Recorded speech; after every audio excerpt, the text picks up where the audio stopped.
couple of unsuccessful attempts, with Google and Amazon before I joined your program. And yes, I did work hard on all the aspects, leadership aspect, behavioral aspect, technical aspect. But it was a clear case of what you don't know, what you don't Mhm. know. Let's talk about being skeptical for a moment, Harin. My name is Holly Lee. I am a certified leadership coach. I spent a lot of the years working for majority of the big technology company. I have a former VIP member who is phenomenal. Three major reasons. One, to provide inspiration, motivation for you so you can hear all these folks' background that they come from non-technical companies, right? They're just like you. There's a lot of consultancy backgrounds, a lot of non-tech software company, but they're able to land a job offer at FAANG, in this case, Meta versus Facebook. The second reason is so that you can listen to their interview experiences, not just Facebook, but my guests also have experience interview at Amazon as well. The third reason, all failed their job interview multiple times. And yes, indeed, they did land job offer with those FANG companies. And I go live every Tuesday at 12:30 p.m. Pacific Standard Time. Hello, everyone. I am Hiren, and I am a software engineering leader and have led many initiatives ranging from web applications to big data to improve growth, customer experience, and efficiencies. As an example, I exhibit data driven mindset and customer centric outlook, which help my organization achieve an ROI of $5 billion. What is your interview journey? A little bit about your technical background because you were a senior manager at Geico, and Mhm. I'm gonna let you tell your own story. And I had couple of unsuccessful attempts, with Google and Amazon. And that's where I realized that yes, hardworking is one aspect, but I definitely need some sort of guidance who can help me guide throughout the journey and helps me prepare the overcome typical interview nervousness or the anxiety. Think I reached out to you and refined myself, and I gave one more shot with Meta, and we ended up at the right end of the results. That coming from a technical recruiting background like myself, I think if I haven't had the opportunity and the privilege to shadow every single bar racers and literally every single tech row at like Amazon specific, I work for other player, but I just want to hone in on Amazon because a lot of those questions are very similar. And I kept on telling the cohort that, how exactly one do you prepared for the technical part for an SDM first, and then we can talk about the TPM. I think the common theme here is system design, right? Absolutely. And irrespective of any role, right? There are certain technical nuances. I'm not talking about you have to code or do you have to low level design, but you need to understand the overall design concepts and the landscape in terms of the performance, scalability, usability, etc., etc. So yes, I was running crazily trying to put a lot of hours, but I really did not know the length and depth of the answers or the mindset that those companies wanted to see how candidates can think. So when I said in my introduction that I am a data driven and the customer focused manager, I was not able to present it appropriately to showcase the true value of what I can bring to the table. And as an individual, I knew that I was not giving the best of the best responses, and that nervousness was there. That was also pushing me down to put my best foot forward. Your second question was about what did I do to prepare myself for system design, be it SDM and TPM. And that's a right question to me because I am a people manager, and I have interviewed for SDM as well as the TPM. All these companies want to understand, okay, how big you can think, right? In terms of the scalability, in terms of the customer reach, in terms of ability to deliver next big things once you already have a product in place. So that is where, like, they want you to think above and beyond and out of the box. However, your feet needs to be on grounded, meaning, like, you need to have a solid understanding of computer science principles, like, meaning what is load balancing, what is auto scaling, like, why are you picking a certain database type over another, like, what use case you're trying to solve, what are the performance trade-off that you are going to make in your system design, and why are you doing that. So these are very common theme or the trend I notice with majority of the FAANG organizations that I have interviewed for, and that I was able to, like, communicate better after Holly's program, like, both at micro level as well as macro level, and that boosted my confidence, be it system design interview or any of the other behavioral or, like, the leadership interviews that I had. Thank goodness this is not Amazon for once. Yes, right? The VIP program is not for everyone. So, on my personal experience, I can tell you that, and anyone, that Holly will make you run. And at the end of the day, like, it's individuals' accountability. So, please do not join her program if you are not serious. It's a waste of time and money and energy for not only you, but all the people who are part of that community program. Now, let me come to the question, Holly, that you talked about the system design and the peer to peer. It is very important. As I mentioned, that yes, I was solo and working very hard, but I did not have a right tools or support or a friend or a personal who can validate my understanding, like, both in terms of the conceptual perspective as well as interviewing standpoint. And that is where the cohesive community comes and play a big part over there. That, like, everybody is on the same boat, trying to work hard and trying to achieve a very particular objective. And that is where share and concept of share and care came into play. And in my cohort, I leverage, like, my fellow community members, and went through, like, what are system design interviews and mock interview practices. It actually helped me to understand some alternative perspective which I may not be aware.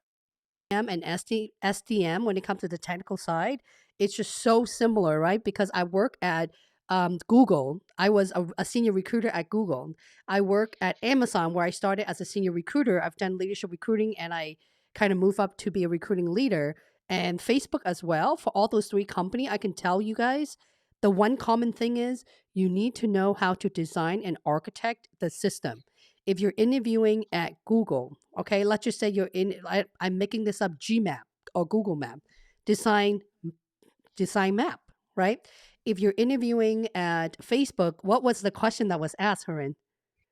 Why am I telling you guys? You go ahead, you're right here. What was the question that was asked? Something similar, right? Like, Hmm. it was about, just like you talked about Google's product on the Google Map. Like, Hmm. Facebook asked me, like, to design one of their product in terms of, like, video streaming platform. So it was pretty similar, right? Like, and again, it goes back to the same thing which I mentioned earlier. All these organizations are looking to understand the same theme or the same concept. Can the candidate think big, like, above and beyond the current use case that we are talking about? What are his or her thought processes, and how correct his or her computer science fundamentals and the concepts are, and whether he or she can package them together and build a cohesive design. So doesn't matter whether it Yeah. is Amazon, Facebook, Google, or, as a matter of fact, any startups or any IT software companies, right, where innovation is the growth engine, they Yeah. are going to evaluate you like that. I'm smiling at you, very big smile, because you and everyone now, a lot of the senior engineering folks, they will come to me and they would always ask me, and they won't stop ask Holly, what about the leadership principle? Because everyone, even if they end up accepting an offer from Facebook or Google or even Apple, I get that as well. They're already in the mix with Amazon. Just assume everyone I bring into the show had failed Amazon attempt as well, right? And I would tell them all the same thing, really focusing on answering the questions because the behavioral part, let's talk about that for a second, Harin. Answer is pretty simple and straightforward, Holly. Nobody's going to ask like, hey, give me your most favorite operating principles or the leadership principle from Google or Facebook or Amazon, whichever company Yep. that you are interviewing for, right? What they are looking for is like, the mindset and how and your thought processes based on the any questions that they are asking, right? We talked a lot about the system design, like, so they want to understand, like, in terms of the performance, scalability, product reach, etc. Same thing with the behavioral and the other leadership aspect as well, like, are you truly a data driven? How do you make the decisions? How do you evaluate and measure the risk, like, and find a way out in a most amicable and innovative ways? So again, like, when you look at all your answers is when you look at all your responses, and you will see, aha, like, I am actually taking, like, a bunch of leadership principles, whether it is from Amazon, Google, or Facebook, right? So nobody is going to ask you the leadership principle directly. You don't need to spend, like, too much of time. Okay, what is customer definition of customer obsession? It's like, all leaders are right. Like, it is going to be reflected in the answers that you are Amen, going to Harin. Oh, I give. feel like I want to give you a hug right now.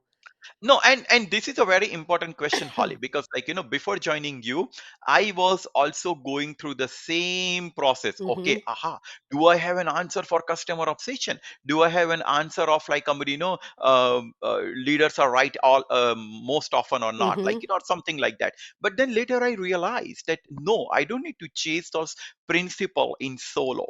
If I, like, I need to understand what problem I am trying to solve and how I am trying to solve that particular use case. And that is where the interviewer is going to realize, okay, whether the candidate is good enough to gel within the organization culture, and how deep he or she can think, and how he can essentially solve the problem, right? So don't chase the leadership principles for Let's talk about being skeptical for a moment, Harin. Let's talk about you and everybody else from the first day they landed in my cohort. They're very skeptical. Let's talk about that.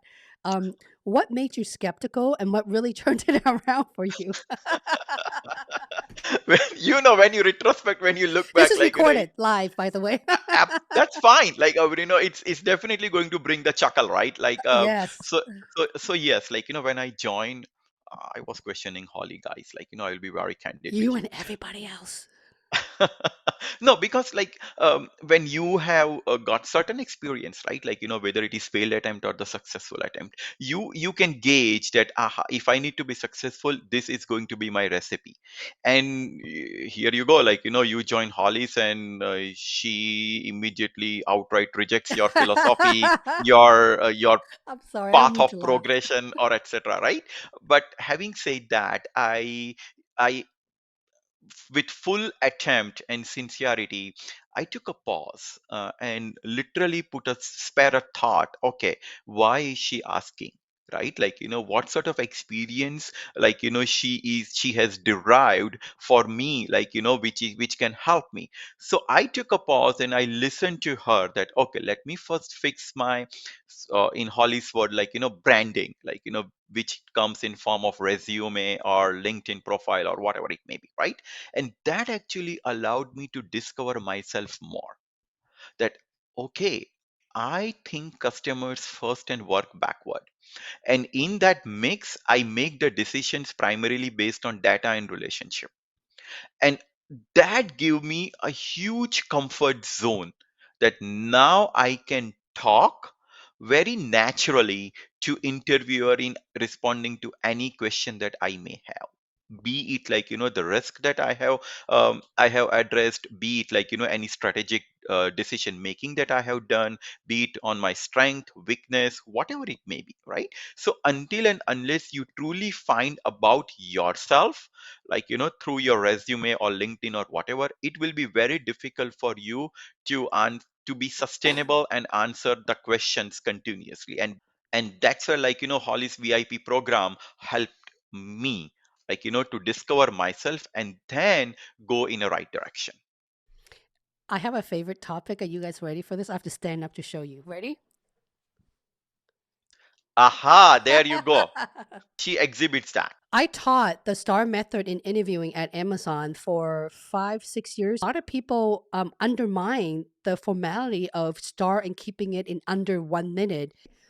You transform with delivery. If I have to say anything about tech or non tech, either you are mid level, principal, even an executive, it all has so much to do with your content and the way you deliver strategically, trimming it down to less than a minute. And that's how you're able to get the job, right? What are your thoughts about the STAR method? Are you a fan now? You were In a not a hard fan way. before. Absolutely, in a hard way. So yes. So for everyone, like I am a pretty long-winded person. So when Holly said, like, it has to be less than 60 seconds, and I was like, there is no way it is possible. Even, like, I mug up all my story read it out.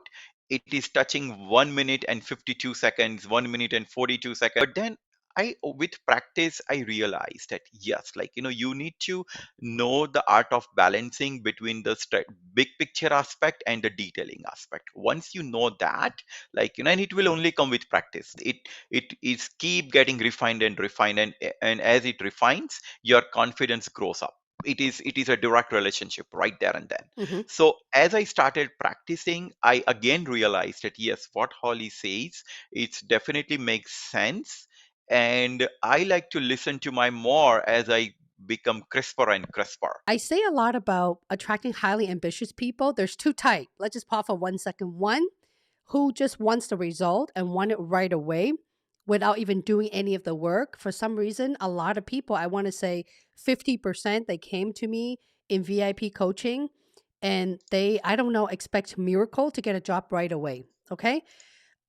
And there's the second one, like a Hiren in the world, which comes to me with an open mind. You almost have to surrender to my process because every coach is very different. We can have 1,000 of us standing in front of each other and talk about how we prep our candidate for FAANG interview. It will sound completely different. I'm just extremely anal. I'm going to be real here. And my bar is very, very high. In fact, when I was tag teaming with a lot of the BR, even director level BR, because I helped build out a lot of the program internationally for Amazon Consumer Hotline specifically. They don't want to put me in their loop because when the BR and the hiring managers, yeah, we want to hire this person. I'm like, no. Let me tell you why. Because I repeated myself 4 times in diving deep, and this person are not able to give me the answer. I spent 15 minutes, so I didn't really get to ask a whole lot of questions. Everyone agree with me. Look at all of them. The one thing all these folks have in common is they don't BS, they don't waste time. They come in here and they never miss a single office hour, which I have 2 office hour weekly. And they always show up with questions, like intelligent questions. Horrendous, this is really scary, but I still remember the type of question you used to ask me. I'm not going to repeat them, but I remember all of them, right? And when I review their stories, I remember their stories and sometimes better than them, and that's how I'm able to articulate and help them with their delivering their messages to go from a senior level to a much higher offer. So there's a difference between the two. I feel like there's a gap, and that's a reason why people fail their interview. Don't take time pressure. Just give yourself quality time to prepare and give the best shot at the interview. But, like, if you are putting yourself under pressure, oh my god, like, the job will go away. You are pressurizing yourself during the preparation time, and that will compromise your preparation, and that will have the direct consequences on the important day. So no harm in reaching out to your recruiter and working out the right logistical detail and scheduling details, and give time.